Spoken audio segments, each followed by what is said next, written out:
ብዙ ነገር ነው እናነሳለን ብዬ ያሰብኩት ወደኋላ ወደፊት እያለን ግን በቅርቡ አብሮነት ጋዜጣዊ መግለጫ ሰጥቶ ነበረና በጋዜጣዊ መግለጫው ላይ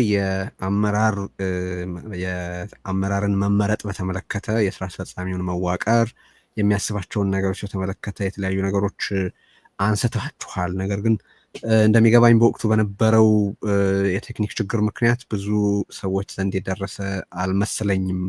ስለዚህ ወደ ዋናዎቹ ጉዳዮች ከመግባታችን በፊት በአብሮነት በኩል ያለውን ዴቨሎፕመንት ባጭሩ ከሶስት አንዳችሁ ወስዳችሁ ብትገልጡልን ደስ ይለኛል። ምንድን ነው ያደረጋችሁት? ምንድን ነው በዛ ጋዜጣዊ መግለጫው በኩል ለህብረተሰብ መንገር ፈልጋችሁ የነበረው? ባጭሩ ማን ይውሰድ ይህንን ሀሳብ? አይ ቲንክ ልደቱ ቢወስደው ጥሩ ይመስለኛል። እሺ አመሰግናለሁ ቴዲ። ያው እንዳልከው ቴክኒካል ችግር ገጥሞን በፈለግነው መጠን መልእክቱ አልተላለፈም። የተወሰኑ ሚዲያዎች በእርግጥ ማስተላለፍ ችለዋል እና በዚህ አጋጣሚ እድሉን ተጠቅመን ትንሽ ባጭሩ መግለጹ ጠቃሚ ይመስለኛል። እና ምንድነው ያው የውስጥ ድርጅታዊ ስራችንን የመስራት እንቅስቃሴ ውስጥ ነበር። እሱን የተወሰኑ ስራዎችን አጠናቀን ነው ወደ ይፋ የወጣ ነው። አንደኛ የአብሮነት ኢትዮጵያን የሚመራ ቦርድ 21 አባላት ያሉት ቦርድ አቋቁመናል። ቦርዱ ደግሞ ከራሱ ውስጥ 7 አባላት ያሉት የአብሮነት ኢትዮጵያን የዕለት ተዕለት የስራ እንቅስቃሴ የሚመራ የስራ አስፈጻሚ ኮሚቴ አቋቁሟል። ያ የስራ አስፈጻሚ ኮሚቴ እነማንን ያካተተ እንደሆነ ያኔ በጋዜጣዊ መግለጫው በስም ዝርዝር ጭምር ይፋ አድርገናል። ጋዜጣዊ መግለጫውንም በጋራ ነው የሰጠነው። ይሄ አንዱ ረጅም ጊዜ ወስዶብን የሰራነው ስራ ነው። ሁለተኛ ያው ይሄን መዋቅር ወይም ደግሞ ይሄን አመራር ከመምረጣችን በፊት ይሄን ለማድረግ የሚያስፈልጉ ቅድመ ሁኔታዎች ነበሩ። ለምሳሌ የአብሮነት ኢትዮጵያን ህገ ደንብ ባይሎ ተነጋግረን ማጽደቅ ነበረብን። እሱ ጸድቋል። አሁን የውስጥ ባይሎ አለን። ሌላው ደግሞ የምዝገባ ሰነድ መዘጋጀት ነበረበት። ይሄ አርቲክል ኦፍ ኢንኮርፖሬሽን የሚሉት ለምዝገባ የሚያስፈልገንን ሰነድ ማዘጋጀት ነበረብን። እሱንም ተወያይተን አጽድቀን ጨርሰናል። አሁን በጣም ውስን የሆኑ ውስጣዊ ስራዎች ናቸው የቀሩን። አንደኛው የቀረን ነገር በህገ ደንባችን መሰረት አንድ አማካሪ ምክር ቤት ያስፈልገናል። እሱን የማቋቋም ስራ በቅርቡ እንጀምራለን። ሌላው በስራ አስፈጻሚ ውስጥ 4 ዘርፎች አሉ። ዋናውን ስራ የሚሰሩ በኮሚቴ ደረጃ መደራጀት ያለባቸው 4 ዘርፎች አሉ። እነሱንም እያደራጀን ነው ያለ ነው እና ውስጣዊ ድርጅታዊ ስራችንን ኦልሞስት ከሞላ ጎደል አጠናቅናል ማለት ይቻላል። እንግዲህ ጋዜጣዊ መግለጫው በአንድ በኩል ይሄን የያዘ ነው። ሌላው በቅርቡ አጠቃላይ ልንሰራው ከምንፈልገው የትግል እንቅስቃሴ ጋር የተያያዘ ልንሰራቸው ያሰብናቸውን ነገሮች በዛ ጋዜጣዊ መግለጫ አስተዋውቀናል። አንደኛው 2 ሰነዶች ይዘጋጃሉ። አንደኛ ተቃዋሚው ጎራና ህዝቡ በህዝባዊ እምቢተኝነት ትግል ይሄን አገዛዝ እንዴት ነው የሰላምን አማራጭ የውይይትን የድርድርን አማራጭ በህዝብ ትግል ተገዶ እንዲቀበል ማድረግ የሚቻለው የሚል ዝርዝር መርሃ ግብሮችን የያዘ ሰነድ ዝግጅት ይካሄዳል እና ያ ሰነድ የኢትዮጵያ ተቃዋሚ ኃይሎች እና በዚህ በሰላማዊ ህዝባዊ እምቢተኝነት ተሳትፎ የሚያደርጉ ኃይሎች የውይይት መነሻ እንዲሆናቸው እናዘጋጀው ይሆናል ማለት ነው። ሌላው አገዛዝን መጣል ብቻ በራሱ ግብ አይደለም። ካለፉት ሂደቶች ተምረን እንዳለፉት የትግል እንቅስቃሴዎች የማይጠለፍ የማይኮላሽ ወይም ደግሞ አንድን አምባገነን በሌላ አምባገነን የማይተካ ወይንም ደግሞ ከእጃችን ወይም ከቁጥጥራችን ወጥቶ ሌላ ዋጋ የማያስከፍለን ትግል ነው መካሄድ ያለበት። ስለዚህ የወደፊት ውጤት አስቀድሞ ሊወስን የሚችል ከዚህ አገዛዝ ውድቀት በኋላ ምን አይነት የሽግግር ሂደት ነው ልናቋቁም የምንችለው የሚለውን በሰነድ ደረጃ የማዘጋጀት ፍላጎት ይዘን እሱንም እየሰራ ነው። ስለዚህ እነዚህ 2 ሰነዶች ከ2 ወር ባልበለጠ ጊዜ ረቂቁ አልቆ ባለድርሻ አካላት እንዲያገኟቸውና እንዲወያዩባቸውና የጋራ አጀንዳ እንዲሆኑ ጥረት እናደርጋለን ማለት ነው።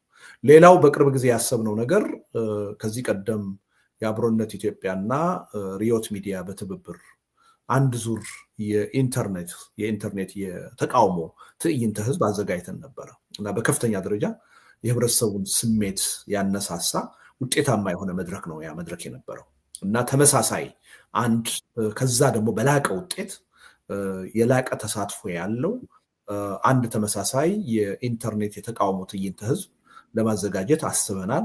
ሁለተኛ ከዛው ጋር በተያያዘ መሬት ላይ ዋሽንግተን ዲሲ እና ለንደን በጣም ከፍተኛ የሚባል ምናልባት በታሪክ ለመጀመሪያ ጊዜ ኢትዮጵያውያን አሁን በተለይ ይሄ የ30 ዓመቱ ፖለቲካ ከተካሄደ በኋላ የብሔር ማንነት፣ የሃይማኖት ማንነት፣ ርዕዮተ ዓለም ሳይገድበን በጋራ ጉዳያችን የጋራ ተጨባጭ የሆኑ ሰፊ ሰላማዊ ሰልፎችን በዋሽንግተን ዲሲ እና በለንደን ለማካሄድ አስበን እና ግን ነገር የተነጋገርነው ምንድነው እነዚህን መርሃ ግብሮች ራሳችን ብቻችንን ከምናካሄድ ከሌሎች ተመሳሳይ ዓላማ ካላቸው አካላት ጋር ብናካሄዳቸው የበለጠ ውጤታማ ይሆናሉ ብለን በማሰብ 8 ስብስቦች ደብዳቤ ጽፈናል። ይሄ ጉዳይ የበለጠ ውጤታማ እንዲሆን፣ ትርጉም ያለው እንዲሆን እና የህዝቡን ሞራል የሚያነሳሳ እንዲሆን፣ አገዛዙንም የሚያስደነግጥ እንዲሆን እና በመጨረሻም ደግሞ ወደምንፈልገው ውጤታማ ህዝባዊ እምቢተኝነት እንቅስቃሴ የሚወስደን እንዲሆን በሚያስችል መልኩ እንዲዘጋጅ በጋራ ግብረ ኃይል አቋቁመን ብንሰራው ይሻላል ብለን ጥያቄ አቅርበናል። አሁን በጎ ምላሽ ከብዙዎቹ እያገኘን ነው እና በአጭር ጊዜ አንድ ግብረ ኃይል ተቋቁሞ ይሄ ስራ በተጨባጭ ይጀምራል ማለት ነው። እዚህ ላይ ነው ያለነው ቴዲ። እሺ አመሰግናለሁ። ያው በዚህ ውስጥ ሀሳቦቻችሁ ተገልጿል ብዬ ማሰብ ወደ ዛሬ ወደምናነሳቸው ተያያዥ ጉዳዮች እሻገራለሁኝ። አሁን እንግዲህ ሰሞኑን በመገናኛ ብዙኃን ያሉትን ሁኔታዎች አንድ ላይ ሰብሰብ አድርጌ ላቅርባቸውና ሕዝቅኤል በአንተ በኩል ያለውን አሰስመንት ታጋራናለህ። አሁን አገሪቱ ያለችበት ሁኔታና የህዝባዊ ተቃውሞ ምልክቶችን በተመለከተ ማለት ነው። በመጀመሪያ እንዲሁ መጠቀስ ያለበት አንድ በዛሬው ዕለት በቢቢሲ የወጣ የኢንቨስቲጌቲቭ ሪፖርት አለ፣ የምርመራ ዘገባ አለ።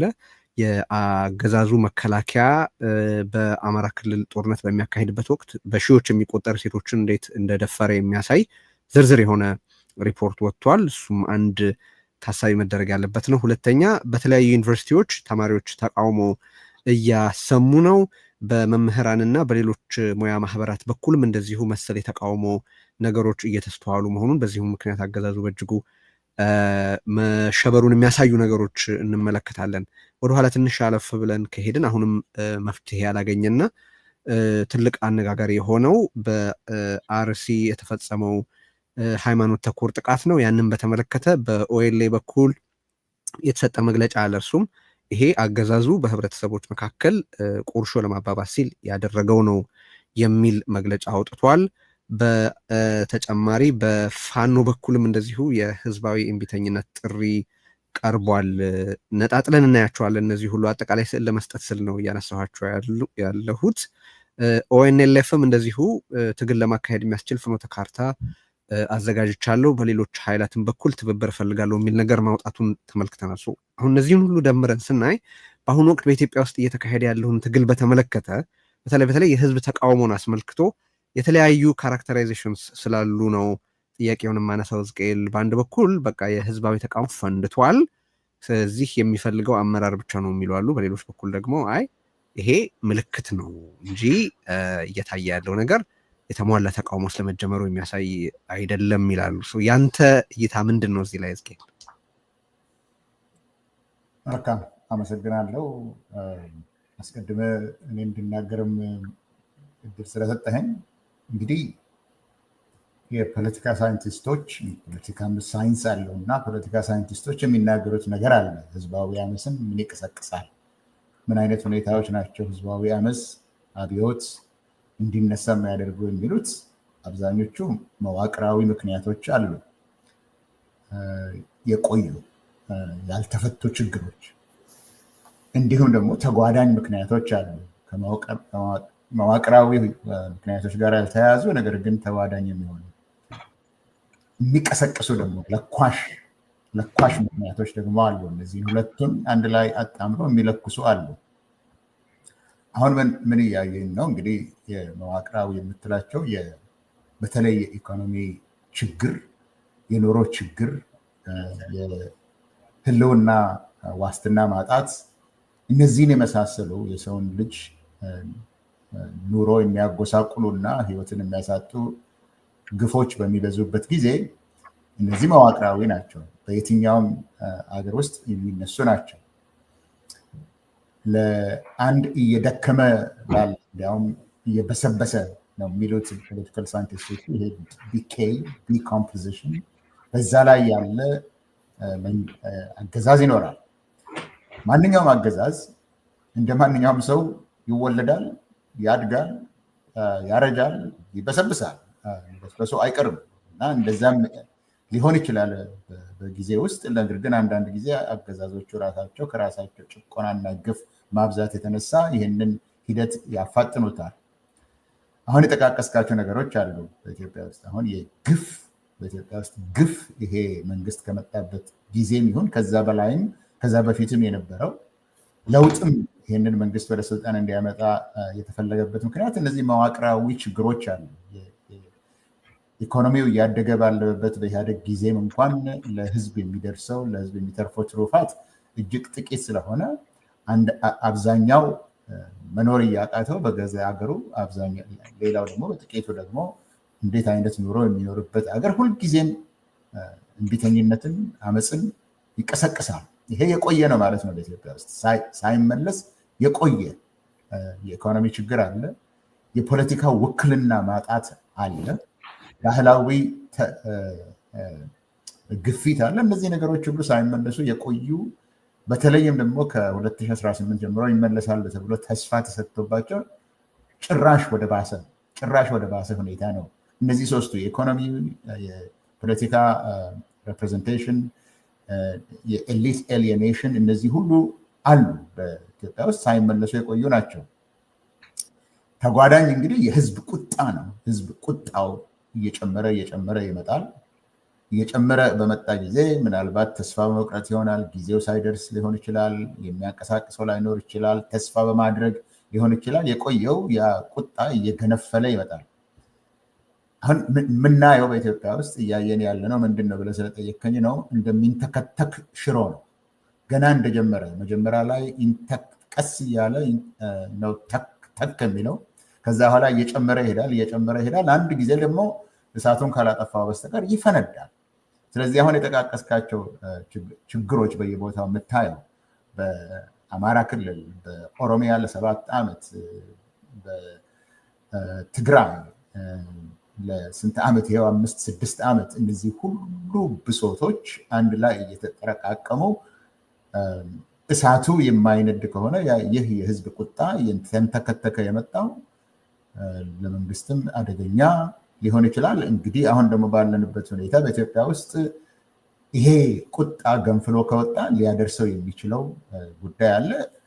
እንግዲህ ይሄ ትሪገር የሚያደርጉት ብዙ ምክንያቶች አሉ ኢትዮጵያ ውስጥ። ለምሳሌ የኤርትራ ጦርነት አለ። ለምሳሌ አሁን የጠቀስካቸው በሃይማኖት ላይ መሰረት ያደረገ ጥቃት አለ። እንደዚህ አይነት ሁነቶች ደግሞ ይቀሰቅሳሉ። ያንን የቀሰቀሰውን ይለኩሳሉ። ከዛ በኋላ መያዣ የለውም። አሁን አብሮነትም ሌሎቻችንም የምንለው መያዣው ስለማይታወቅ አስቀድሞ መዘጋጀቱ አስፈላጊ ነው የሚባለውም ለዚህ ነው። ቴዲ እሺ፣ አመሰግናለሁኝ ሕዝቅኤል። ካራክተራይዝ ማድረጉ በጣም አስፈላጊ ነው በሚል ነው ጥያቄውን የማነሳው። ልደቱም እዚሁ ላይ እና ሙሉጌታም መጨመር ትችላላችሁ። በነገራችን ላይ ኢንተርጀክት ማድረግ ትችላላችሁ ሀሳብ ሲኖራችሁ፣ ተከታታዮቻችን በማይረበሹበት መንገድ ግን አስተያየት መስጠት ትችላላችሁ በየመሀል የሚጨመር ወይ የተለየ አስተያየት ካላችሁ። ግን እዚህ ያው ያላችሁት እንደ አብሮነት የአመራር አባላት ስለሆነ የበለጠ የሚብራራ ነገር ካለ መግባት ትችላላችሁ ማለት ፈልጌ ነው። ልደቱ እዚሁ ላይ አሁን ቲፒንግ ፖይንትስ አሉ ብሏል፣ ለኳሽ ምክንያቶች አሉ ብሏል ሕዝቅኤል። ያ ሆኗል ሊሆን ነው? እንዴት ነው አንተ እያየኸው ያለው? ምክንያቱም አንዱ የተቃውሞ እንቅስቃሴ ምክንያት ለምሳሌ ተማሪዎች 1 ዓመት ወደ ተለያዩ ቦታዎች ሄዳችሁ አገልግሎት መስጠት ግዴታ አለባችሁ የተባለው ፖሊሲ ነው ተቃውሞ ምክንያት ሆኖ እየቀረበ ያለው ለተማሪዎቹ። ግን በአንጻሩ ደግሞ ሌሎች በጣም አስከፊ መኖርን ከባድ የሚያደርጉ ሁኔታዎች አሉ። እነዛ ተማሪዎችም ደግሞ ሄደው የሚሰማሩበት ሰላማዊ ቀጠና ያለ ይመስል ነው አገዛዙ ይሄን እያደረገ ያለ። ያ ብዙ ሰዎችን ያስቆጣ ይመስላል። በሌሎች በኩል ሁሉም ሰው የየራሱን ጥያቄ ይዞ እየተነሳ ነው። ስለዚህ አሁን ያለውን አገሪቱ ውስጥ ያለውን ሁኔታ በትክክል ከመረዳት መጀመር ጥሩ ስለሆነ ያንተንም እንደዚሁ አጋራን ቀደም ሲል በተነሱት ነገሮች ላይ የምታከለው መኖሩ እንደተጠበቀ ሆኖ ከልደቱ በኋላ ደግሞ ሙሉጌታ መቀጠል ይችላል። ቀጥልለት። ያው ጥሩ ነው ሄዶበታል ሕዝቅኤል አብዛኛውን ነገር። ግን ጥያቄ ላይ አሁን ተጀምሯል ማለት እንችላለን ወይስ ምን ላይ ነው ያለው የሚለው ነገር በጣም መሰረታዊ ጥያቄ ይመስለኛል። ምክንያቱም የአብሮነት ኢትዮጵያ እንዲህ አይነቱ ሁኔታ እንደሚነሳ ጥርጥር አልነበረውም። ከጅምሩ ይነሳል አይቀርም። ምክንያቱም መሬት ላይ ያለው ሁኔታ በስልጣን ላይ ያለው አገዛዝ ባህሪና ማንነት እንዲህ አይነቱ ነገር እንዲነሳ የግድ የሚያደርግ። ስለዚህ ይሄ ነገር መነሳቱ አይቀርም የሚል ግምት ነበረ። ኦልሞስት ወደ የግድ ነው። ግን እሱ ማለት ጭቆና መኖሩ ተቃውሞ ለመፈጠሩ ግዴታ ነው በኢትዮጵያ ተጨባጭ ሁኔታ። በአንዳንድ አገሮች ላይሆን ይችላል። ኤርትራ ላይ ላይሆን ይችላል። ኪዩባ ላይ ላይሆን ይችላል። ኢትዮጵያ ግን ብዙ ነገር መለማመድ ጀምረናል። ብዙ ነገር መቅመስ ጀምረናል። እንደዚህ አይነት እንቅስቃሴዎች በተለያዩ የታሪክ አጋጣሚዎች ተካሂደዋል እና ኢትዮጵያ ውስጥ አፈናን አጽንተህ መቀጠል የምትችልበት እድል የለም። ኢትዮጵያ ከኤርትሪያ ሪያሊቲ በጣም የተለየች ነች። ከኪዩባ ሪያሊቲ በጣም የተለየች ነች እና በኢትዮጵያ የግድ ነው የሚል እምነት ነው ያለኝ በኔ በኩል። ስለዚህ ምንድን ነው የነበረን ጭንቀት ለምን ህብረተሰቡ አይነሳም የሚል አይደለም ወይ እንዴት ህዝባዊ እምቢተኝነት ይቀጣጠላል የሚል አልነበረም። አይቀርም፣ ይመጣል። ሲመጣ ግን እንዴት ነው ማናጀብል የሚሆን? የኢትዮጵያ ህዝብ በተለያየ ጊዜ የለውጥ አጋጣሚዎች አጋጥመውታል።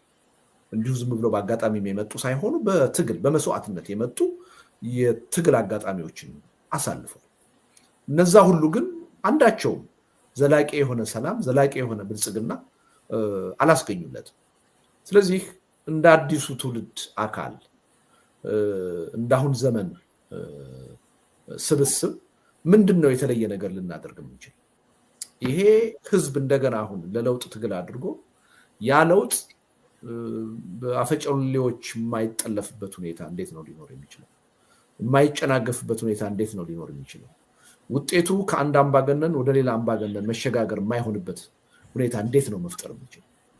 ከዛ በኋላ ደግሞ ዘላቂ የሆነ ለውጥ ሊያመጣ የሚችለው እንዴት ነው? ምን አይነት ሽግግር ነው ሊኖር የሚችለው የሚለውን ነገር አገዛዙ ከወደቀ በኋላ ሳይሆን ከመውደቁ በፊት ማሰብና በዛ ላይ በቂ ዝግጅት ማድረግ አለብን የሚል ትኩረት ሰጥተን ነው እየሰራን የነበረው። ስለዚህ አሁን እዚህም እዛም የሚታዩት ነገሮች የማይጠበቁ አይደሉም፣ ለኛ የሚጠበቁ ናቸው፣ አይቀሬ ናቸው ብለን የገመትናቸው ነገሮች ናቸው። ግን ሪሊ ህዝባዊ እምቢተኝነት ተጀምሯል ማለት አይቻልም። ምክንያቱም ከተጀመረ የሚጀመረው በድርጅቶች ህብረት የሚመራ መሆን አለበት የሚል እምነት አለ። በተጠና በታቀደ መልኩ የሚካሄድ ህዝባዊ እምቢተኝነት መሆን አለበት የሚል እምነት አለ እንጂ አሁን ሌሎችም አካባቢዎች ወይም ሌሎችም ሀገሮች እንደምናየው በማህበራዊ ሚዲያ በስሜት እንዲሁ በአንዳንድ ወቅታዊ ጉዳዮች በተናጠል የሚካሄድ ትግል መሆን የለበትም። ከዚህ በኋላ የምናካሂደው የሰላማዊ ህዝባዊ እምቢተኝነት ትግል ህዝቡ መስዋዕትነት የሚከፍልበት ነው የሚሆነው። ነገር ግን የሚመጣው ውጤት አስተማማኝ መሆኑን አስቀድመን ልንዘጋጅበት ይገባል። በአንድ በኩል በጠራ እቅድ በጠራ ሀሳብ መመራት አለበት። በሌላ በኩል በህብረት መመራት አለበት። በተደራጁ ኃይሎች ህብረትና ቅንጅት መመራት አለበት። በሌላ በኩል ደግሞ ትግሉን እንዴት እናሸንፋለን ብቻ ሳይሆን ያሸነፍነውን እንዴት ነው የምንተካው፣ የተሻለ ነገር እንዴት ነው የምናመጣው የሚለውን ጥያቄ ከወዲሁ የመለሰ ትግል መሆን አለበት እና ከተጀመረ ከማሸነፍ በመለስ የማይቆም ትግል መሆን አለበት የሚል ጭንቀት ስለነበረ ነው እየተዘጋጀን የነበረው። ስለዚህ ይሄ አሁን የምናየው ሀገር ውስጥ የሚታየው እዚህም እዛም የሚታየው እንቅስቃሴ ከህዝቡ ብሶት የመነጨ እንቅስቃሴ ነው። የሚጠበቅና ተገቢ የሆነ እንቅስቃሴ ነው። ይበጅ የሚያስብል ነው። ተጠናክሮ መቀጠል ያለበት ነው። እኛ እያሰብነው ያለው ህዝባዊ እምቢተኝነት ግን ገና ነው፣ አልተጀመረም። ስንጀምረው በመላ ሀገሪቱ ነው የሚካሄደው። አንድ አይነት አጀንዳ ተይዞ ነው የሚካሄደው። ምክንያቱም የሁሉንም ህብረተሰብ ችግር የሚመለከት ፖለቲካዊ፣ ኢኮኖሚያዊ፣ ማህበራዊ አጀንዳ ተይዞ ነው ትግሉ እንዲካሄድ የምናደርገው። በአንድ በተቀናጀ ኃይል የሚመራ ነው የሚሆነው እና በዛ መልኩ ጅምሩ፣ ሂደቱ፣ ውጤቱ አስቀድሞ ታውቆ በጥንቃቄ በበቂ ዝግጅት የሚካሄድ ነው የሚሆነው። ስለዚህ እንደዛ አይነቱን ህዝባዊ እምቢተኝነት ለማስነሳት ኢትዮጵያ ውስጥ የበለጠ ምቹ ሁኔታ እየተፈጠረ እንደሆነ ህዝቡ በቅቶት በደሉ ሞልቶ እየገነፈለ እንደሆነ ምልክት የሚያሳዩ ነገሮች ናቸው አሁን እዚህም እዛም የሚታዩት። ስለዚህ እንደ በጎ አጋጣሚዎች ነው የምንወስዳቸው፣ የማይጠበቁ ግን አይደለም በአንድ በኩል ማለት ነው። በሌላ በኩል ደግሞ እኛ እንዲካሄድ የምናስበው ህዝባዊ እምቢተኝነት ገና አልተጀመረም። እሱን አውጀን አቅደን በቅደም ተከተል በዝርዝር ተማምነንበት የምናካሄደው ነው የሚሆነው። ለዛ ነው እየተዘጋጀን ያለ ነው እና በዚህ መልኩ ነው መታየት ያለበት የሚል ህዝቡ እየቀደማችሁ አይደለም ማለት ይቻላል። እንግዲህ የሰማችሁን ይሆናል። እንቅልፍ አጥተን ሌት ተቀን ነው የምንሰራው እያለ ነው። ሌት ተቀን እንድንሰራ ያስገደደን ነገር ያለ ምክንያት አይደለም። ምክንያቱም መሬት ላይ ያለው ሁኔታ ሊቀድመን ይችላል የሚል ስጋት ስላለ እና አሁንም ቢሆን የበለጠ ሊቀድመን ስለሚችል በትጋት በጊዜ የለንም ስሜት፣ ይሄን ቃል ደጋግመን ተናግረናል። ሴንስ ኦፍ አርጀንሲ ያስፈልጋል። በጊዜ የለንም ስሜት ሌት ተቀን መስራት አለብን። አለበለዛ የህዝቡ ትግል ይቀድመንና ባለፉት እንዳየናቸው የለውጥ ሂደቶች እንደከሸፉት አይነት አደጋ አሁንም ሊያጋጥመን ይችላል። በምንም ተአምር ያን ታሪካዊ ስህተት መድገም አለብን የሚል እምነት የለንም። በእኛ በኩል በቂ ዝግጅት አድርገን የምንቆጣጠረው አቅደን የምናካሄደው ትግል ነው መሆን ያለበት። እንዳልኩት መነሻውን፣ ሂደቱን፣ ውጤቱን በደንብ አውቀነው ከማሸነፍ በመለስ መቼም ጊዜ ቢሆን በማንኛውም ሁኔታ የማይቆም ትግል ነው ማድረግ ያለብን የሚል እምነት አለን እና እንዳልከው እንዳይቀድመን እዛ ፉክክር ውስጥ እዛ ውድድር ውስጥ የኢትዮጵያ የፖለቲካ ኃይሎች መግባት አለብን፣ ሌት ተቀን መስራት አለብን የሚል እምነት ነው ያለን። ወደ ጋሽ ሙልጌታ ከሜዳ በፊት ሞመንተሙን ሚስ እያደረጋችሁት እንዳይሆን ስጋት ስላለ ነው። እናንተ የራሳችሁን ዝግጅት ያደረግንበት ትግል እንዲጀመር ስታስቡ እናንተ በፈለጋችሁ ጊዜ የሚፈለገው ያ ግፍ አለ፣ ልክ ነው። ግን ቅድም ሕዝቅኤል የጠቀሳቸው ለኳሽ ምክንያቶች እና በጠቅላላ አየሩ በተመቻቸና በተሰራ ሞመንተም ላይ መሄድ ነው የሚሻለው ወይስ ራሱን የቻለ እንቅስቃሴ ስለመጀመር በራስ ጊዜ መንቀሳቀስ የሚል ነገር ስለሚነሳ ነው? እሷን ባጭሩ አድሬስ አድርጋትና ወደ ጋሽ ሙልጌታ። እዚህ ጉዳይ ላይ ቴዲ በጣም ሲሪየስ ነን።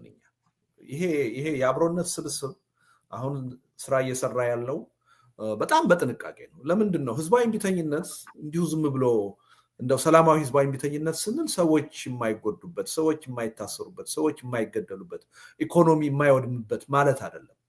እንዲህ አይነት ጨካኝ የሆነ አምባገነን አገዛዝ በስልጣን ላይ ባለበት ሀገር የሚካሄድ ሰላማዊ ህዝባዊ እምቢተኝነት ዋጋ ያስከፍላል፣ የህዝብ መስዋዕትነትን ጭምር ይጠይቃል እና ኃላፊነት አለብን። ሰው የሚሞትበት ትግል ነው እና አንድም ሰው ቢሆን የሚሞትበት ትግል በጥንቃቄ መታየት አለበት የሚል እምነት አለን እና ደግሞ ከብዙ ሂደቶች ተምረናል። እኛ ከ1960ዎቹ የኢህአፓ መኢሶን እንቅስቃሴ ተምረናል፣ ከ97 ምርጫ ተምረናል፣ ከ2010 የለውጥ ሂደት ተምረናል፣ ከአረብ ስፕሪንግ ተምረናል። አሁን እንኳ በተለያዩ ሀገሮች ከሚካሄደው የጀንዚ ሙቭመንት እየተማርን ነው ያለን እና ሪሊ እኛ የምናካሄደው የሰላማዊ ህዝባዊ እምቢተኝነት ምናልባትም እስካሁን በዓለም ከተደረጉ የሰላማዊ ህዝባዊ እምቢተኝነቶች በተሻለ ሁኔታ ጥንቃቄ የተሞላበትና በቂ ዝግጅት የተደረገበት መሆን አለበት የሚል እምነት አለ። ስለዚህ ምንድን ነው ሞመንተም በጣም አስፈላጊ ነገር ነው ቴዲ። ግን እውነቱን ለመናገር በእኔ እምነት የዶክተር አብይ አህመድ አገዛዝ በስልጣን ላይ እስካለ ድረስ የሚያመልጥ ሞመንተም አለ ብዬ አላምንም። አለ ያድል።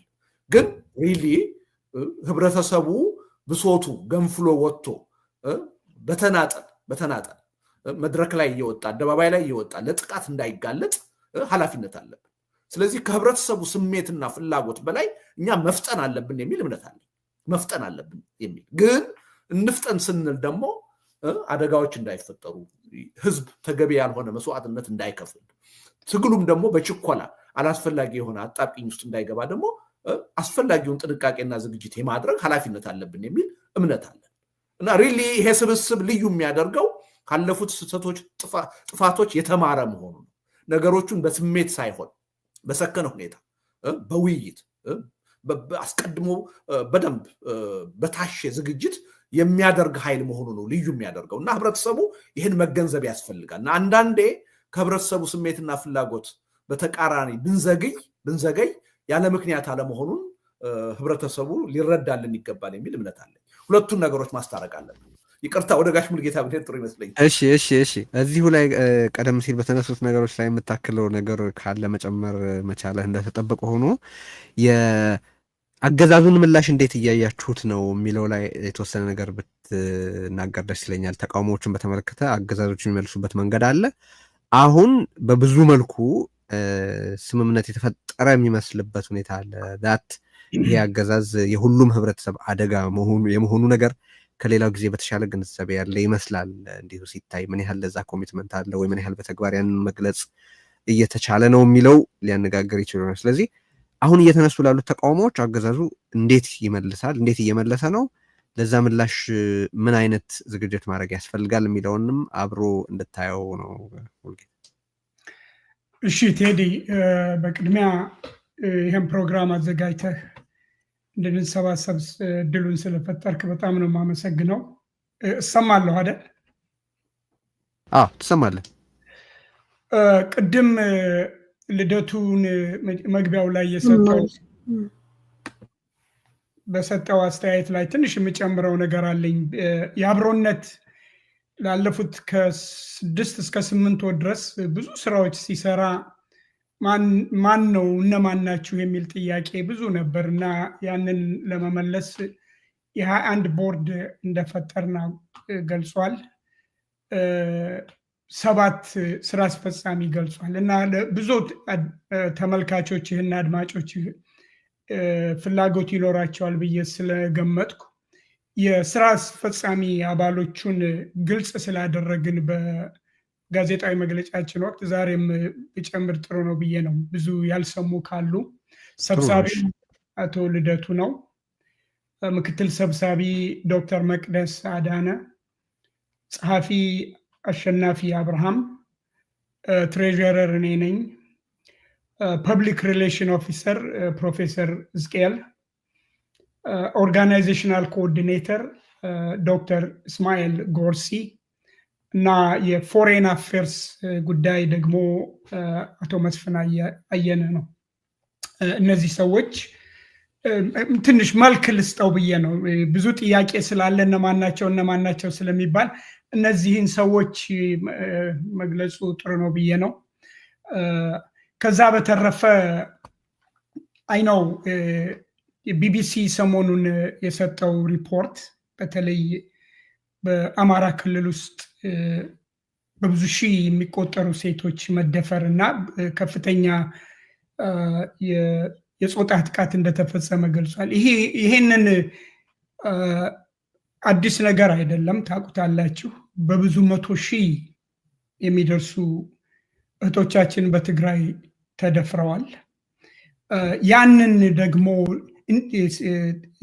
በፍቃድ ጠቅላይ ሚኒስቴሩ የኛ ወታደሮች በሳንጃ ነው የተወጉት፣ በወንድ ዕቃ ቢነኩ ምንድነው ችግሩ ብሎ የተናገረበት ነው። መንግስት ፍቃድ የሰጠውና በአማራ ክልል ውስጥ የሚደረገው ወታደሩ የሚያደርገው ሊያስደነግጠን አጸያፊ ነው። ከሞራልም ይሁን ከዲሲፕሊን አኳያ ከፍተኛ የወረደ ነው። ግን ይሄ ሴም ወታደር ነው ትግራይ ውስጥ 500 ሺህ ህዝብ የጨረሰው። አሁን በኦሮሚያ በአማራ ክልል ውስጥ መጠነ ብዙ ህዝቦች እየጨረሰ ያለው። እንዳውም ብዙ ሰው ታስታውሱ እንደሆነ ትግራይ ውስጥ ጦርነቱ ሲጀመር የሰሜኑን እዛችንን አጠቁ ብሎ ነው የተጀመረው እና ሰሜኑ እዝ በዛ ወቅት ጻድቅ ንጹህ ምንም ክፉ ስራ የማይሰራ ተደርጎ ነበር የታየው።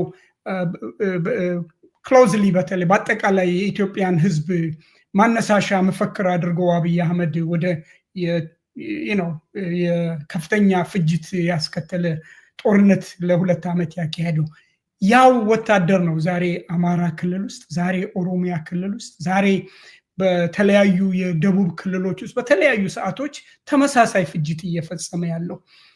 ይሄንን ወታደር ኃይል የኢትዮጵያ ወታደር ኃይል ነው ብሎ መገመት እንኳን የሚያስቸግርበት ደረጃ ላይ በደረሰ ሁኔታ ነው ይሄ ተቋም የተቋቋመው የኢትዮጵያን ዳር ድንበር ሊያስጠብቅ ደግሞም ታክስ ፔየር እየከፈለ የቀጠረውን ህዝብ ሊያገለግል ነበር። ግን ህዝቡን እየጨፈጨፈ ነው። ላለፉት 5 ዓመታት ህዝቡን እየጨፈጨፈ ነው ያለው። ስለዚህ ምንም የቢቢሲ ሪፖርት በእርግጥ በአማራ ክልል ውስጥ ተደረገ በብዙ ሺህ ይላል እንጂ ምናልባት በብዙ 100 ሺህ ሊደርስ ይችላል። በኦሮሚያ ክልልም ውስጥ ተመሳሳይ ነው። በመላው ኢትዮጵያ ውስጥ እነዚህ ፍቃድ የተሰጣቸው ወታደሮች ህሌና ቢስ የሆኑ ወታደሮች እህቶቻችንን እየፈጁ ነው፣ እየደፈሩ ነው፣ ወንድሞቻችንን እየፈጁ ነው። ስለዚህ within that context ብናየው በዛ ምዕራፍ ውስጥ ብናየው ጥሩ ነው። ይሄ ወታደር የኢትዮጵያን ህዝብ የሚጨፈጭፍ እህቶቻችንን የሚደፍር አረመኔ ተቋም ነው። ይሄን ተቋም የኢትዮጵያ ህዝብ ማውገዝ አለበት። የኢትዮጵያ ህዝብ የተለየ አካል ለአብይ አህመድ አገልጋይ ሆኖ ደሞዝ የሚከፍለውን ህዝብ እየጨፈጨፈ ያለ ነው። ይሄንን በግልጽ መናገር አለብን ብዬ አምናለሁ። ሌላው በተለይ የተማሪዎችን እንቅስቃሴ በተመለከተ ኮዝ ኤንድ ኢፌክት ነው ብዬ ነው የምገምተው። ተማሪዎቹ 3ኛ ዓመት ስትደርሱ ህዝባቸውን ሄዳቸው አገልግሉ የሚለውን በኮንሴፕት ደረጃ እዚህ ውስጥ ያለነው አንዳችንም እንጠላዋለን ወይም እነሱ ራሳቸው የሚጠሉታል ብዬ አላስብም። ግን አሁን በዚህ ሰዓት እነዚህ ተማሪዎች ወደ ውጭ እንዲሄዱና እንዲያስተምሩ ለምን ተፈለገ? ዱርዬው የበሻሻው ከአዲስ አበባ ከመርካቶ ዱርዬ ጋራ ተመሳጥረው ለአስተማሪዎች መክፈል አይችሉም። በስራ ላይ ያሉትን አስተማሪዎች ደሞዝ መክፈል አልቻሉም። ወደፊት የሚቀጠር የለም። ኢኮኖሚካሊ ከፍተኛ ክራይሲስ ውስጥ ስላለ እነሱ ዘዴ ነው የአስተማሪ እጥረት ይኖራል። ስለዚህ ደሞዝም ልንከፍል አንችልም፣ ያሉትም ሊወጡ ይችላሉ። ታዲያ እንዴት ነው ይሄን ቮይድ የምንሞላው? ተማሪዎቹን መላክ ነው። ይሄ ብልጣብልጦች ጨዋታ ነው። ይሄንን ተገንዝበውታል ተማሪዎቹ። ወደ ያለባቸውን ብሶት አንስተው ወጡ። ስጋታቸውን በህብረተሰቡ ውስጥ ያለውን ችግርና መከራ ተገንዝበው ምክንያት አድርገውት ወጡ እንጂ እኔ የኢትዮጵያ ተማሪዎች ያስተማራቸውን ህዝብ 3ኛ ዓመት ሲደርሱ ወጥተው ለማገልገል ፈቃደኛ አይሆኑም ብዬ አልገምትም። ግን ምክንያት ስላለው አመጽ አንስተዋል። ይሄ አመጽ የሚቀጥል እንጂ የሚቆም አይደለም፣ መቀጣጠል አለበት። ይጨምራል ብዬ ነው የምገምተው። በእርግጥ የአብሮነት ተግባር ከዚህ በፊት ብዙ ጊዜ ልደቱም እስቄልም ዘርዝረውታል። የአብሮነት ተግባር አሁን በተማሪዎቹ የተጀመረው እንቅስቃሴ እንደምናየው በሹፌሮች እንደዚሁ በዶክተሮችም እንደዚሁ እንቅስቃሴ አለ። እነዚህ እንቅስቃሴዎች ፍሬያማ የሆነ እንዲሆኑ የሚያደርግ ዝግጅት ለማድረግ የሚደረግ ጥረት ነው። ሁላችንም እንደምናውቀው የኢትዮጵያ ህዝብ ለውጥ ይፈልጋል፣ ለለውጥም ይሰዋል። በ1966 የኢትዮጵያ ተማሪዎች ከተራማጁ ህብረተሰብ ጋር ሆነው የንጉሱን ስርዓት ጥለዋል። ግን ባስከፊ በሆነ ሌላ የወታደራዊ ጨቋኝ ስርዓት ነው የተጠለፈው ለውጡ። በ83 የህወሓት አመራር የገባው ኢትዮጵያ ውስጥ የገባው ሬላቲቭሊ የተሻለም እንኳ ቢሆን ውሎ አድሮ የህዝቡን ፍላጎት አስፒሬሽን ወይም ምኞቱን የሚያሟላ የዲሞክራቲክ ስርዓት የገነባ ሳይሆን አልፎ ደግሞ 2010 ላይ ያንን ስርዓት የተቃወሙ የኦሮሞ ወጣቶች የቄሮ ሙቭመንት የምንለው የነሱን ሌጂቲሜትነት ያለው ትግል ያነሱ ተማሪዎች፣ ወጣቶች በስርዓቱ ውስጥ በነበር የእርስ በርስ ቁርሾ በተያያዙ የኢህአዴግ ሰዎች ተጠልፎ ዛሬ አሁን ደግሞ የአብይ አህመድን ስርዓት ወልዶ እንዲህ አስከፊ ስርዓት ውስጥ ገብተናል። ሁሉም የሚያሳየው ለውጥ ህዝቡ ይፈልጋል፣ ግን የሚፈልገውንና ዘላቂ የሆነ ሰላም፣ ደህንነት፣ እድገት ሊያመጣ የሚችል ውጤት ያለው አመራር የማግኘት ወይም የመፍጠር ዝግጁነቱ ዝቅተኛ ነው። ስለዚህ ያ ነው የአብሮነት ተግባር ተቃውሞ አለ ኢትዮጵያ ውስጥ በከፍተኛ ደረጃ ተቃውሞ አለ። እነዚህን ተቃውሞዎች ተቃዋሚ ኃይሎች ወደ አንድ ቦታ ሰብስበው የሚወያዩበት የሽግግር ስርዓት ዳግም ተመልሰን እነዚህ 3 ጊዜ የወደቁ የለውጥ ሂደቶች ውስጥ ተመሳሳይ ውጤት የማያመጣ የሽግግር ሂደት ውስጥ ሊያስገባ የሚችል ጥረት ነው አብሮነት የሚያደርገው። ይሄን በደንብ ማስገንዘብ እፈልጋለሁ። እሺ ባጭሩ ደግሞ አገዛዙ እየሰጠ ያለውን ምላሽ በተመለከተ አስተያየት ብትሰጥና ከዛ ወደ ሌሎች ተወያዮች እሄዳለሁ። አሁን ያሉትን ተቃውሞዎች በተመለከተ የምትጠብቀው ምላሽ አሁን እየሰጣቸው ያሉትን ምላሽ በተመለከተ ያለህ አስተያየት ምንድን ነው የሚለው? አገዛዙ ከእንቅስቃሴው በጨመረ ቁጥር ያው የእንቅስቃሴውን ለማፈን ኃይል የመጠቀምና በኃይል ከፍተኛ ጉዳት የአካልና የመንፈስ ጉዳት ሊያደርስ የሚችሉ ጥቃቶች ሊያደርስ እንደሚችል እጠብቃለሁ። ግን እነዚህ ነገሮች የተጠበቁ ሆነው ለዘላቂ ድል ህዝቡም ሆነ ተማሪዎቹም ሆነ ሹፌሮቹም ሆነ ዶክተሮቹም ሆነ መዘጋጀት አለባቸው። ስርዓቱ ከዚህ በፊት ከነበሩት የከፋ ፍጅት ሊያካሄድ ይችላል የሚል ስጋት አለኝ። ግን በዛው እኩል የሆነ እንቅስቃሴ ይኖራል። ከዛ በላይ ግን እኔ የሚያሳስበኝ አሁን በየጎራቸው ተቀምጠው ያሉ የሚሽኮረመም አንድ ወንድሜ ብሎታል። መሽኮረመማችንን ትተን ወደ አንድ ላይ መተን ይሄንን ስርዓት ማብቃት አለበት እና ይሄን ስርዓት እንዲያበቃ የበለጠ መስራት አለብን እንጂ ይሄ በየሳይዱ ሁሉም የራሱን ትግል አካሄጄ መፍትሄ ያመጣል የሚለውን ነገር ወደ ጎን መተው አለብን። ያንን ያገዛዙን ሀርሽ የሆነ ጥቃት ልናቆመው የምንችለው የተቃዋሚ ኃይሎች በማንኛውም ጎራ ያሉ የተቃዋሚ ኃይሎች ወደ አንድ እንዲመጡ ጥያቄያችንም ፍላጎታችንም እየሰራን ያለነው በሱ ላይ ስለሆነ ወደ አንድ እንዲመጡ በዚህ አጋጣሚ ጥሬን ማቅረብ እፈልጋለሁ። እሺ አመሰግናለሁኝ። እዚህ ላይ እንደው በዝቅኤልም ልደቱ ማስተያየት ብትሰጡበት ማስበው አሁን ጋሽ ሙሉጌታ የጨረፍ ያደረገው ነገር ነው። እሱም ምንድን ነው ሰሞኑን የቅድም የጠቀስኩት በአርሲ በተፈጸመው ሃይማኖት ተኮር ጥቃት ዙሪያ በኦኤልኤ በወጣው መግለጫ ላይ ጥሪ ቀርቧል።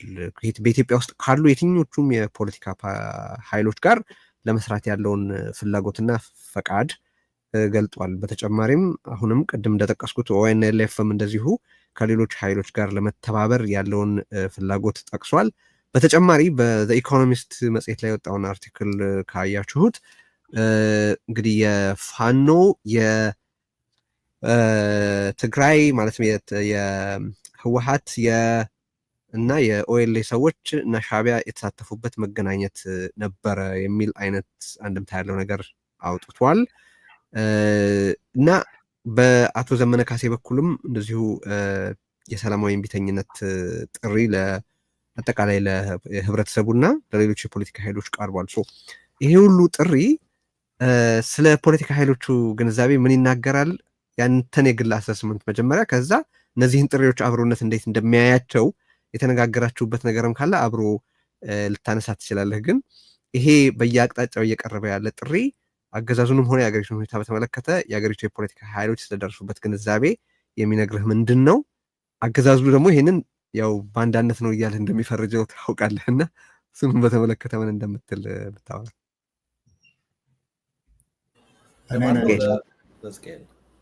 ዝቅኤል ብዙ ነገሮች ናቸው የተነሱት እና ብዙ ነገሮች ተነስተዋል። ለማያያዝ ልሞክር በበኩሌ በተቻለኝ መጠን ጥሪዎቹን ነው አንድ ላይ የሰበሰብኳቸው እና በኦኤንኤልኤፍ በኩል በኦኤልኤ በኩል በፋኖ ኃይሎች በኩል የትብብር ጥያቄ ጥሪዎች ተደርገዋል። በኢኮኖሚስት ላይ ደግሞ እንደዚሁ መተባበር ሱዳን ላይ እንደነበር የጋራ ፕላኒንግ እንደነበር የተጠቀሰ ነገር አለ። ሰው ሁሉም የትብብር ጥሪዎችና ትብብር ለመኖሩ አመላካች ዘገባዎች ስለሆኑ አንድ ላይ ያመጣኋቸው። ሰው እነዚህን አስመልክቶ ነው አስተያየት እንድትሰጥ የፈለኩት። መልካም። እነሱ እንግዲህ የታጠቁ ኃይሎች ናቸው። የታጠቁ ኃይሎች ሱዳን ላይ ተገናኝተው አንደኛ እርስ በርሳችን አንታኮስም፣ አንድ ጠላት እያለን እርስ በርሳችን እኛ የጎንዮሽ ጦርነት አናደርግም ከዚህ በፊትም ብለዋል። ከዚህ በፊትም በመግለጫ ተናግረዋል። ከፋኖ ውስጥ አሁን ዘመነ ተናገረ እንጂ አስቀድሞ ምሬ ወዳጆም እኛ ከህዝብ ጋር ጦርነት የለንም፣ ከሌሎቹ ጋር ግን ተስማምተን ሀገራችንን ተሻሽለን እንኖርበታለን የሚለው የቆየ ነው። አሁን እንግዲህ አንተ ያልከው በኢኮኖሚስትን ዘገበው የተባለው ከዛ በፊትም ሌሎችም እንደ ኢኮኖሚስት ተሰሚነት የሌላቸውም የዘገቡት ሚዲያዎች የሰማነው አለ። ይሄ በትጥቅ ትግል ላይ ያሉት ያደረጉት አንድነት ነው። አንደኛ ጎንዮሽ አናደርግም፣ ትኩረታችን በአገዛዙ ላይ ነው የሚል ነው። ትብብር ያልከው ጥሪ ወደ ሌላ ጠሩ ህዝባዊ አመፀሞ ጠሩ እንዳለው ከራሳቸው ትግል ውጪ እየተካሄደ ላለው ነገር ነው ጥሪ ያደረጉት። አሁን ይሄ የሚያሳይ በአጠቃላይ የሚያሳይ የትጥቅ ትግል እያደረጉ ያሉትን እየተባበሩ የትጥቅ ትግል አያዋጣም ብለው የሚያስቡ የፖለቲካ ፓርቲዎችም እየተቀራረቡ በአንድነት መግለጫ እየሰጡ አገር ውስጥ ያሉትን ማለት ነው አገር ውስጥ ያሉት በአንድነት መግለጫ እየሰጡ በምርጫ ጉዳይ ላይ በህዝብ ጥቃት ላይ አብረው እየተቀራረቡ እየተናገሩ ነው። ሌሎች ደግሞ በኢትዮጵያ ውስጥ ሊሰራ የማይችል ነገር አለ። አሁን ቅድም ልደቱ የተናገረው ከመንግስት መውደቅ በኋላስ ምን ይሆናል በሚለው ጉዳይ ላይ አስቀድሞ መሰራት ያለበት የሚባለው ምሁራዊ ጥረትን የሚፈልገው ነገር ደግሞ አገር ውስጥ ማድረግ ስለማይችል ከአገር ውጭ ነው የሚደረገው። እሱ ደግሞ ይሄ በውጭ እየተደረገ ነው። ዋናው ነገር በሁሉም ቦታ በሶስቱም የትግል አውድ ላይ ካየኸው አንድ እንሁን፣ አንነጣጠል፣ መፈረካከሱ ለአገዛዙ ካልሆነ በስተቀር ለእኛ አይጠቅምም የሚለው እንቅስቃሴ ነው። ይሄኛውን እኔ እንደዛ ነው የማየው። የኦሮሞ ነፃነት ሰራዊትም ፋኖም የተለያዩ ፋኖ የትግራይም አንድ ላይ የመጡት በትጥቅ ትግል ለመታገል የሚፈልጉት አንድ ላይ መጡ ነው። ዞሮ ዞሮ በእነዚህ ሶስቱ አውድ ላይ የተመለከትክ እንደሆነ አንድ ላይ መሆን አለብን፣ አብረን መስራት አለብን። ትግላችንም አንድ ላይ ወደፊት የምንደርስበትና የምንፈልገውም ነገር አንድ ላይ ነው የሚለው ነገር ነው። ስለዚህ በሱ አያየ ቅድም ያነሳው ጥያቄ አለ። አገር ውስጥ ያለው እናንተን ቀድሞ አልሄደም እንደ ያልከው ነገር እዛ ላይ ለመነጋገር የፈለግኩት ግዴታ ነው ወይ ይሄ የገነፈለ ያለው ነገር ግዴታ ነው ወይ ወደ ህዝባዊ እምቢተኝነትና አመፅ ያመራል ላልከው፣ አሁን ይሄ የፖለቲካ ጉዳይ አይደለም። እዚህ ላይ ሙሉጌታ ከኔ የበለጠ ያውቃል ኢንጂነር ስለሆነ። ይሄ የፊዚክስ ጉዳይ ነው። የተወጠረ ነገር ሁሉ ካላረገብከው በስተቀር ይበጠሳል። እንደዛ ነው የሚመስለው። የተነፋ ነገር ሁሉ ካላስተነፈስከው በስተቀር በቀጥታ ይፈነዳል። አብዮቱ ፈነዳ ነው አይደለም የሚባለው። ስላልተነፈሰ በኢትዮጵያ ውስጥ ስላላስተነፈስከው ሪፎርም ስላልተደረገ ፈነዳ። ይሄ የማይቀር ነገር ነው የሚባልበት ነገር በታሪክም በፖለቲካል ቲዮሪም ያለ ነገር ነው። እንዲያውም ከፖለቲካ ውጭም ፊዚክስ ነው ያልኩህ አለ። ይሄ ግን ህግ አይደለም። ህግ አይደለም። ይህንን አውቀውም አመራር የሚሰጡ ሰዎች ማየት አለባቸው። አሁን ለምሳሌ ያለንበት ሁኔታ ምንድን ነው? በዓለም ላይ ያለው ሁኔታ ምንድን ነው ብለህ ከታሪክ ጋር አያይዘህ ካየኸው 1968 ዓመተ ምህረት በፈረንጅ አቆጣጠር በኢትዮጵያ ውስጥ የተማሪ እንቅስቃሴ በሰፊው በኢትዮጵያ ውስጥ በሚነሳበት ጊዜ በአፍሪካ ሁሉ እንደሱ ነበር። በአረብ ሀገሮችም እንደዚሁ ነበር። በአውሮፓም እንደዚሁ ነበር። በአሜሪካም እንደዚሁ ነበር በዛው ዓመት። አሁን ከዛ በኋላ በ2010 አካባቢ በአውሮፓ አቆጣጠር የአረብ ስፕሪንግ የምንለው የቀለም አብዮቶች የምንላቸው ተመሳሳይ ነገሮች በአንድ ላይ በዓለም ላይ ይደረጉ ነበር። አሁን ያለው ሁኔታ የጀንዚ የሚሉት በጣም አጭር፣ በጣም ፈጣን እና ድንገተኛ የሆነ የወጣቶች መነሳት አለ። መንግስትን ይገረስሳል። እነዚህ አሁን ያለንበት ነው። አሁን ፖለቲካል ቲዮሪስቶች የሚሉት ከኤጅ ኦፍ ፕሮቴስት ወደ ኤጅ ኦፍ ራይትስ እየሄድን ነው። ከዚህ በፊት የነበረው ኢትስ አን ኤጅ ኦፍ ፕሮቴስት በኦሮሚያ እና በኢትዮጵያ ውስጥ በኦሮሚያ የተጀመረው ከነዚህ ዓለም ላይ ሲደረጉ ከነበሮች ጋር የተያያዘ ነገር ነው። ይህንን ማስተዋል እና ለትግሉ የሚመቸውን ነገር ማድረግ ያስፈልጋል። ስለዚህ አሁን አገር ውስጥ እየተቀሰቀሰ የነበረው ትናንት አይደለም፣ በነገራችን ላይ በተማሪዎች ብቻ አይደለም፣ ከዚህ በፊት በጤና ሰራተኞች በሐኪሞች ጀምሮ ነበር፣ መምህራን፣ የህግ ሰዎች። አሁን ደግሞ ተማሪዎች ሌላ ጉዳይ አንስተው እዚህ ናሽናል ሰርቪስ እናድርግ የሚባለው ትሪገር ይሁን እንጂ እሱ ለኳሹ ይሁን እንጂ እነሱም የህብረተሰቡ ክፍሎች ናቸው። ቅድም የጠቃቀስኳቸው የኢኮኖሚ ችግሮች፣ የጦርነት ማባባሻዎች፣ እነዚህ ሁሉ እነሱንም የሚነካኩ ነገሮች ናቸው። ሶስተኛ የጠየቀው ጥያቄ አለ፣ ስለ መንግስት ምን ለማድረግ ይፈልጋል፣ ምላሹ እንዴት ነው ላልከው፣ በአሁኑ ሰዓት ለተነሳው ካሉ ነገሮች አሁን እጅግ እያስፈራቸው ያለው የአገዛዙን እጅግ እያስፈራቸው ያለው ሌላውን ሁሉ እንደቁሳለን፣ የፖለቲካ ፓርቲዎችን እስር ቤት እንከታለን፣ በእጃችን ላይ ነው ያሉት። ህዝብ ግን በአመፅ ከተነሳ እንቢተኝነቱ ከተነሳ ምን እናደርጋለን የሚለው ነገር ሁለት ልብ አድርጓቸዋል። የመንግስትን ምን እናደርገው ብለው ሁለት ልብ አድርጓቸዋል። ምንድነው ሁለት ልብ ማለት? አንደኛ እንምታው እንደቁሰው ያደረግነው እንደሆነ ይባባሳል ወይስ ይሞታል? ይሄ በየቦታው እየተደረገ ያለ ስለሆነ የቀረ የህዝብ ክፍል የለም። ወታደሩ ውስጥ ሁሉ እናያለን። የወታደር አዛዦችም እንዲሁ ይናገራሉ። ጦርነቱ ካልበቃ ያሉ ጀነራሎች ሲናገሩ ብዙ ጊዜ ሰምተናል። የተማረኩ ወታደሮች ሲነግሩን ሰምተናል። ተማርከው በኦላ በፋኖ ውስጥ ያለውን ስሜት ይነግሩናል። ገበሬዎችና አርሶ አደሮችን ሌሎችን ሁሉ እንሰማለን። እነዚህ እየተነገሩ በሁሉ ቦታ ነው። ይሄ አንዴ ከገነፈለ ፍርሃቱን አምጥቶባቸዋል። ስለዚህ ምን እናድርገው? እንደቁሰው፣ ከደቆስነው ደግሞ ይባባሳል የሚል አለ። በሌላ በኩል ደግሞ እንታገሰው ይላሉ። ከታገስነው ደግሞ ጭራሽ ሊብስብንና ጭንቅላታችን ላይ ሊወጣ ይችላል የሚል ፍርሃቻ ውስጥ ነው። መሄዳው ምን እንደሚያደርጉ ግራ እየገባቸው ነው። ስለዚህ ለምሳሌ አሁን የመምህራንና የጤና ሰራተኞች በተነሳ ጊዜ ደሞዝ እንጨምራለን ነው ያሉት። ይሄ የመጀመሪያው ምላሻቸው ነው። ገንዘቡ ግን ስለሌለ የሚሰጡት ገንዘብ ስለሌለ አሁን እንኳን ህዝብ ደሞዝ ለመጨመር ያለውንም ደሞዝ ለመክፈል ስላልቻሉ የሚጫወቱት ካርድ እንኳን እየጠፋባቸው ነው። አበዛሁት እንጂ በዚህ ጉዳይ ላይ አበዛሁበት እንጂ